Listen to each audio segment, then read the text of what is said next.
Our next guest has been one of President Biden's staunchest defenders following that widely panned debate performance 2 weeks ago. Joining us now, Democratic Senator John Fetterman of Pennsylvania. And it's a pleasure, Senator, to have you on the show. Saw you at the White House Correspondents' Dinner. I almost brought up a picture. I took a selfie with you. You had a really fine-looking tux on.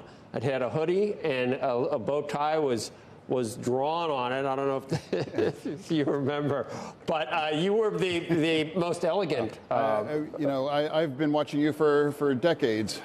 We back into the late 90s. So excellent.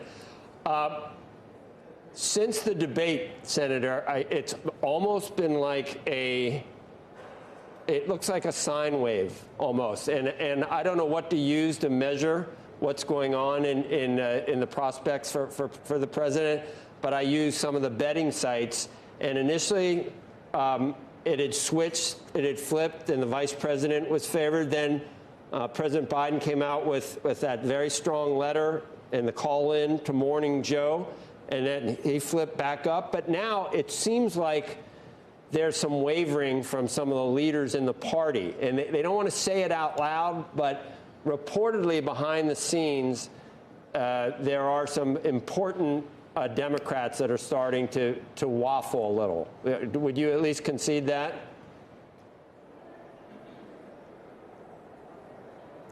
Well, what I won't concede is that Joe Biden is that guy, and that is his choice, and he's already made that choice, and he's already been very clear that he's going to get through the convention and through to November, and he's going to beat Donald Trump on all of that.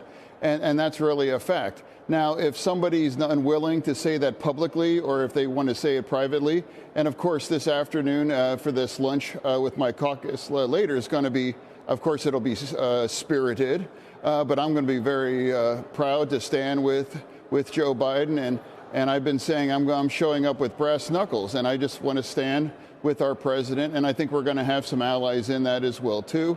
And for those that may have a different opinion, they're entitled to that, but I'll never understand how we could abandon a great president now, especially if to anyone that's watching this, I mean, of course, what's your network? I mean, I'd like to point out there, compare that to a rough debate. It's like the Dow Jones has been up 28% since January of 2021. NASDAQ is up almost 40%. The S&P up almost 48 and almost 16 million new jobs. Now, I can't imagine why somebody who's watching this right now would say, well, would I take a rough debate or this amazing economy kinds of statistics on that? Or would you rather have a rough economy and he could have had a great debate? It's a strange choice right now, but my choice has been very easy, and it's going to be for Joe Biden. I know that part of your calculus, and I agree with you, President Biden was one of your staunch defenders. You had a rough debate as well, and I think you're someone that is, at least knows what the president is going through at this point. But Senator, maybe the realities are that some of these donors that like to throw their weight around. I mean, why we care what George Clooney thinks is I haven't figured that out yet. Someone needs to explain that to me. But if you do lose donors, and if the poll numbers make it seem like somebody else would have a better chance for the Democrats to hold the House, the Senate, the presidency, does it become too difficult? Yeah. Polls are in flux. They change. And remember, anyone in 2020, Biden was up by 5 to 7 points. And I've been arguing at that time that this is going to be much closer than that. It's going to be very competitive. It's always going to be close in 16, 20, and of course in 24 and then. Now, if you've raised and supported the president, raised $28 million, and then turn around, it's going to take many multiples of that to undo some of the things if you want to go against the president. I don't agree with that. But for me, my point is that the president he's been our guy. He's won the primary, and there was an opportunity to run against them and make their case. And the only guy that did that was the gelato guy, and that didn't go very well. So here's where we are back now.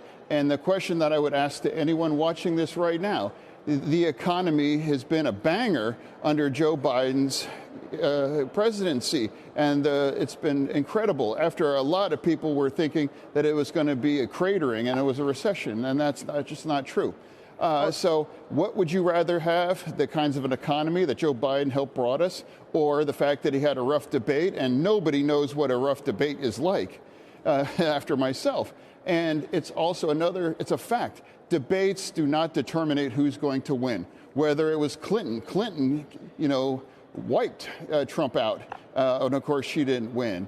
And of course, Obama really lost badly in a debate. And of course, he won. And even if you go back to Kerry as well, too, it's just not statistically meaningful about the debates. And if debates were that important, I wouldn't be standing right now at the rotunda talking to you as a senator. I would have a lot more free time in my schedule right now. Senator, the issue is that people are saying... And I'm proud to stand here for the president, and I'm going to do that later during this lunch. And I'm coming in ready to that, and I think we're going to have other people to defend the president. Let me just ask this question on the public's mind, though, Senator. Is this really about a bad debate? Didn't the debate just tell us who the man is? That's why people are so upset. Everyone has a bad debate. A bad debate's not that big of a deal. The big deal is whether the president is capable of doing the job now or would be in 1, 2, 3, or 4 years' time. All I can say is it's where he is right now. And I spent a whole day with the president. We went all across Pennsylvania, multiple events, and he was sharp and he was fully engaged. And now when you get outside of that kind of a bubble, people were thrilled to be with him. They were, in a line to have a selfie with him, and they were cheering. And, these weren't, they were organic, and I witnessed that. Now, of course, if I thought that maybe Joe Biden wasn't the guy, I certainly wouldn't be saying it publicly and putting it in the New York Times or in the Washington Post.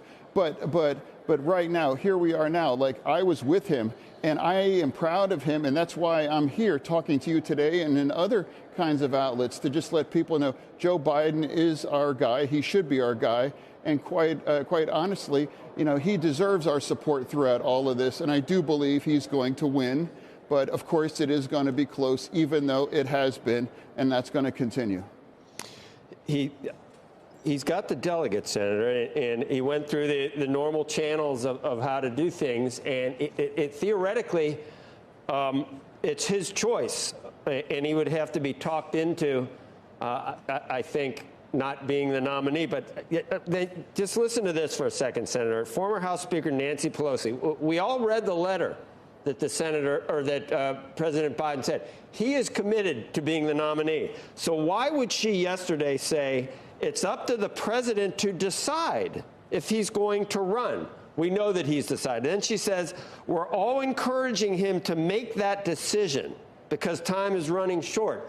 And the code is, she's saying we're all waiting for him to make the decision to drop out. So he's lost Nancy Pelosi, and supposedly Schumer is murmuring the same kind of stuff behind his back at the same time. Do you think eventually that your side on this and the president's side will win?